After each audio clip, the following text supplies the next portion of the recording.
मित्रांनो, LIC act 1956 संसदेत मंजूर करून त्या कायद्यानुसार 1 सप्टेंबर 1956 रोजी LICची स्थापना झाली. त्या कायद्यातील सेक्शन 37 म्हणजेच कलम 37 हा LICचा सर्वात मोठा कणा आहे. हा नियम म्हणजे भारत सरकारची सॉव्हरेन गॅरंटी म्हणजेच सार्वभौम हमी. याचा सरळ आणि सोपा अर्थ LICने तुम्हाला दिलेल्या पॉलिसीची मॅच्युरिटी रक्कम आणि त्यावर मिळणारा बोनस म्हणजे सम ॲश्युअर्ड प्लस बोनस या दोन्ही गोष्टी वेळेवर देण्याची संपूर्ण कायदेशीर जबाबदारी ही थेट भारत सरकारची आहे.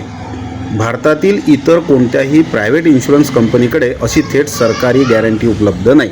ही सॉव्हरेन गॅरंटी गव्हर्नमेंट ऑफ इंडियाची फक्त LICला आहे, इतर कुठल्याही प्रायव्हेट कंपनीला नाही.